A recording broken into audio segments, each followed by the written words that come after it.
Hello friends, मैं हूं हरिओम ओझा और आप देख रहे हैं आपका अपना YouTube channel Radhyansh tutorial hub. Learn science with fun and animation segment में दोस्तों आज आप देखेंगे स्फेरिकल मिरर्स यानी गोलीय दर्पण का भाग 2। भाग 1 में आपने गोलीय दर्पण के किस प्रकार इसका निर्माण होता है, गोलीय दर्पण क्या होते हैं और किस प्रकार ये प्रकाश किरणों का परावर्तन करते हैं, ये सभी आपने पार्ट 1 में देख चुके हैं।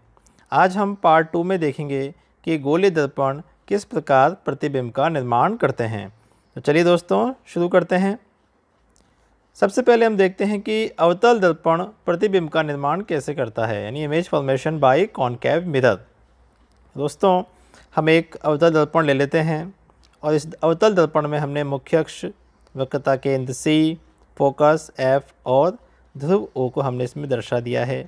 पहला केस हम लेंगे जब बिंब अनंत पर हो, यानी ऑब्जेक्ट एट इन्फिनिटी।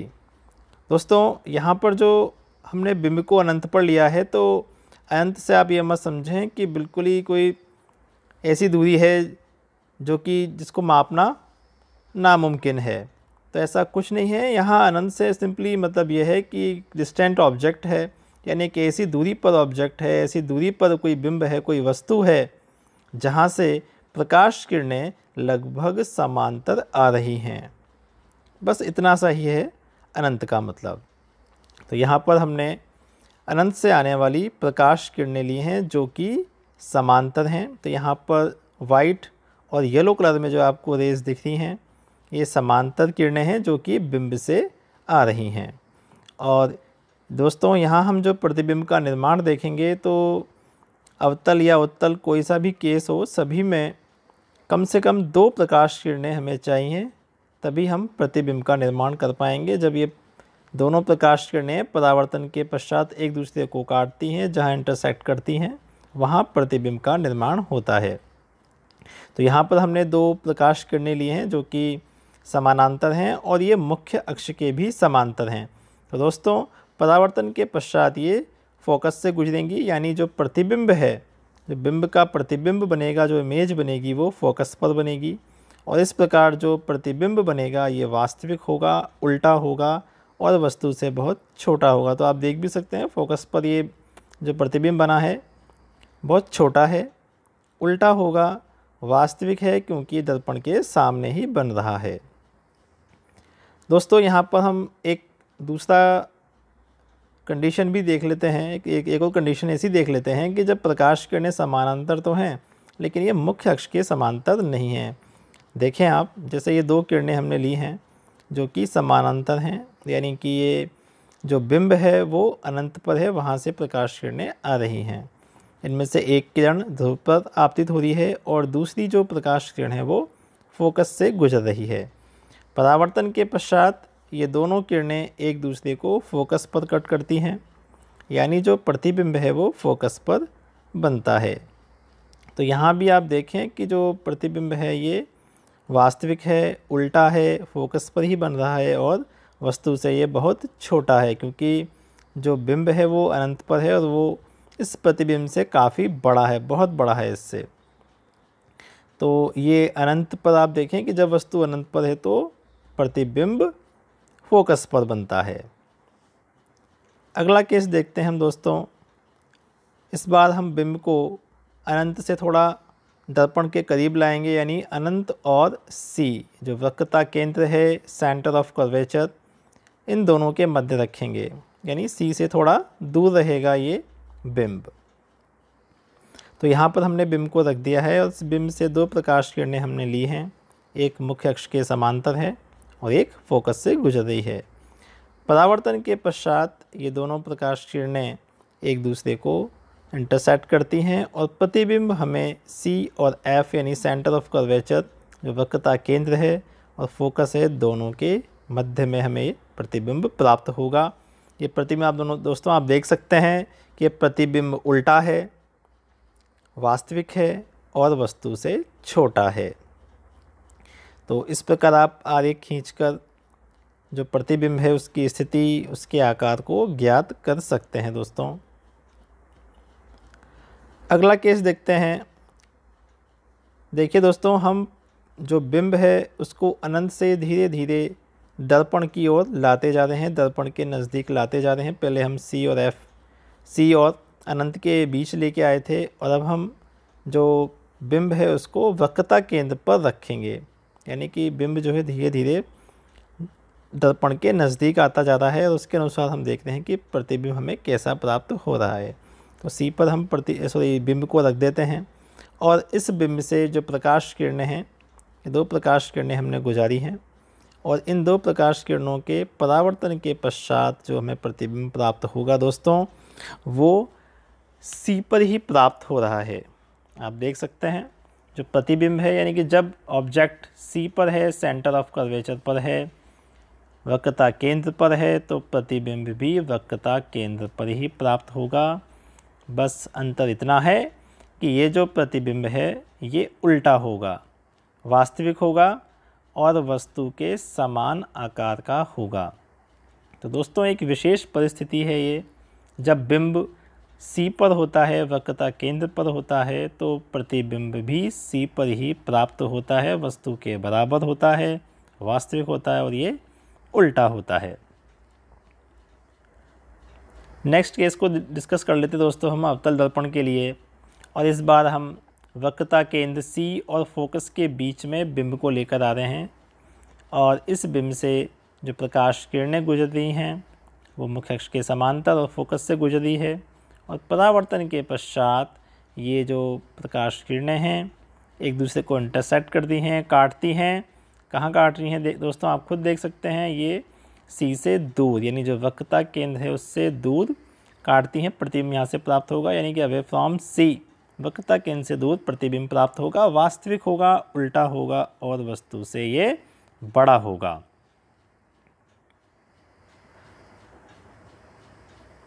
अगली स्थिति देखते हैं दोस्तों हम अगले केस में। अब हमने जो बिंब है उसको फोकस पर रखेंगे, हम फोकस पर बिंब को हम रखेंगे और यहाँ से हमने 2 प्रकाश किरणें ली हैं। एक मुख्य अक्ष के समानांतर किरण ली हमने वाइट कलर की और एक येलो कलर की हमने जो प्रकाश किरण ली है वो ध्रुव पर आपतित हो रही है। दोस्तों आप चाहें तो सी यानी कि सेंटर ऑफ कर्वेचर से गुजरती हुई किरण भी ले सकते हैं। आपको कोई सी भी 2 किरणें लेनी हैं जो परावर्तन के नियमों का पालन करें, उसके अनुसार आप प्रतिबिंब को प्राप्त करेंगे। तो यहाँ पर ये दोनों किरणें परावर्तन के पश्चात आप देखेंगे कि ये जो परावर्तित प्रकाश की किरणें हैं ये अनंत पर जाकर एक दूसरे को काटेंगी, एक दूसरे को इंटरसेक्ट करेंगी, वहाँ पर प्रतिबिंब का निर्माण होगा। अब ये प्रतिबिंब जो होगा अनंत पर प्राप्त होगा, वास्तविक होगा, उल्टा होगा और वस्तु से बहुत बड़ा होगा। तो चलिए दोस्तों एक और स्थिति देख लेते हैं इसकी। अगला केस है, अब हम फोकस और ध्रुव ओ के बीच में बिंब को लेकर आ रहे हैं और यहाँ से हमने 2 प्रकाश की किरणें ली हैं। अगेन वही प्रकाश किरणें हैं जो मुख्य अक्ष के समानांतर हैं और एक प्रकाश किरण जो कि ध्रुव पर आपतित हो रही है। परावर्तन के पश्चात दोस्तों देखें ये दोनों किरणें अगर आप इनको आगे की ओर बढ़ाएंगे तो ये एक दूसरे से दूर होती ही चली जाएंगी, कभी एक दूसरे को नहीं काटेंगी। तो यहाँ पर हम इन किरणों को अगर पीछे की ओर बढ़ाएं तो दर्पण के पीछे की ओर ये किरणें एक दूसरे को इंटरसेक्ट करती हैं, तो यहाँ पर प्रतिबिंब का निर्माण होगा।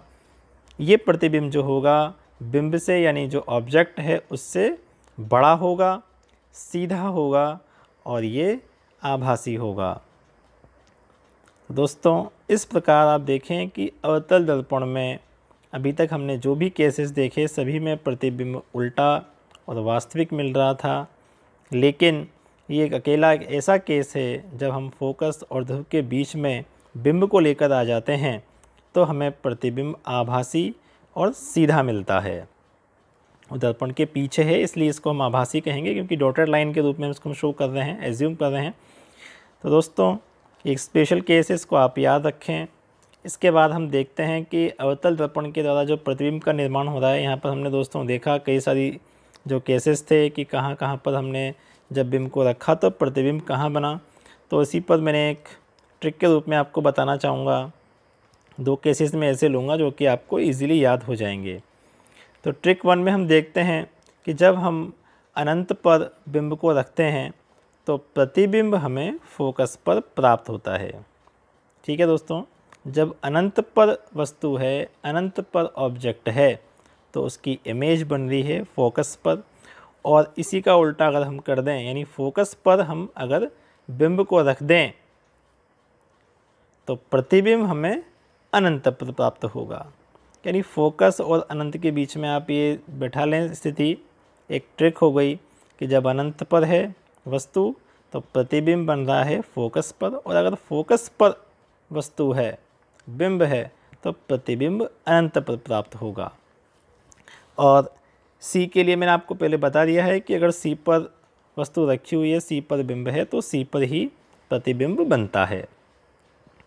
अब इसके एक और ट्रिक है, ट्रिक नंबर 2। इसमें हम देखेंगे कि जब जो बिंब है वो अगर सी से दूर है और वहाँ पर बिंब रखा हुआ है तो दोस्तों प्रतिबिंब हमें प्राप्त होता है सी और एफ के बीच में। यानी सी से दूर अगर बिंब है तो प्रतिबिंब सी और एफ के बीच में मिलता है।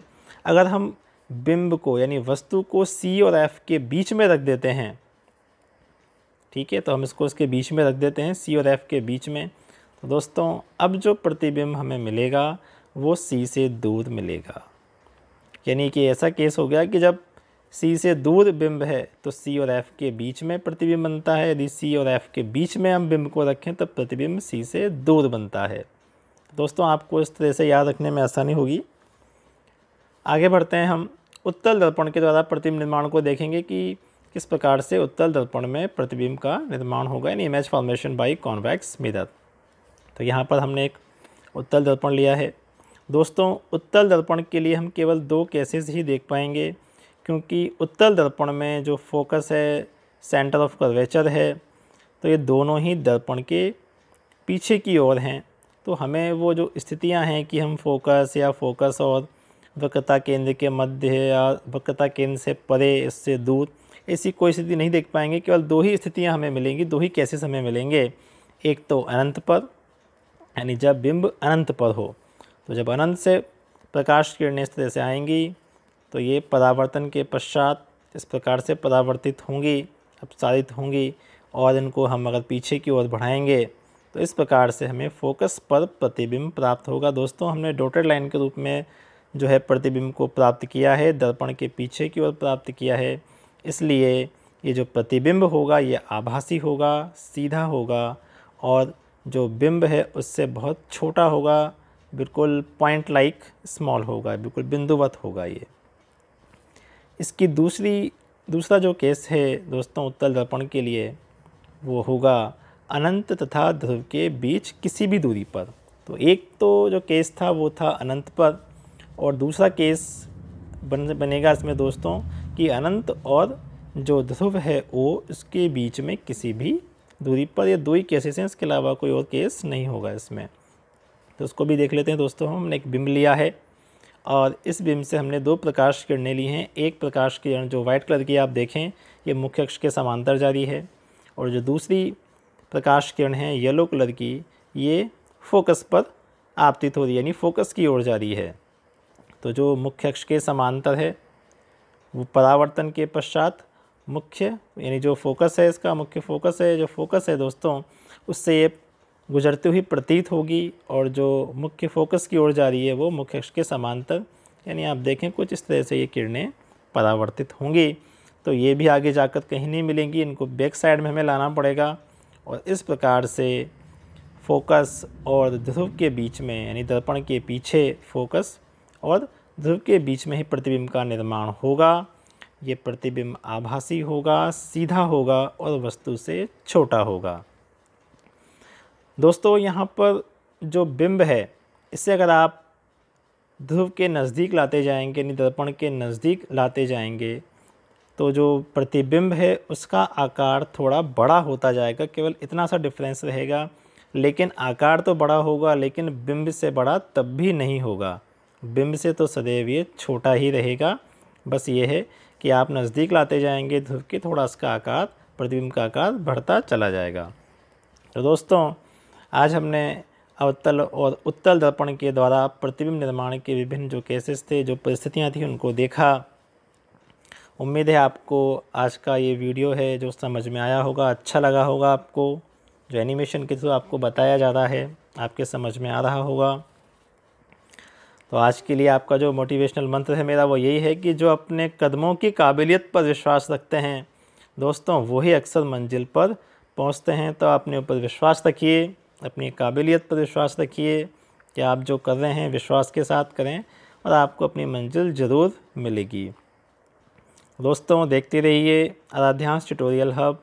इस चैनल को लाइक करें, सब्सक्राइब करें, और आपको लगता है कि आपके नॉलेज में जो भी ज़रूरतमंद लोग हैं जिनको इस तरह के वीडियोस की आवश्यकता है, जो इनसे आसानी से समझ सकते हैं, उन सभी को ज़रूर शेयर करें।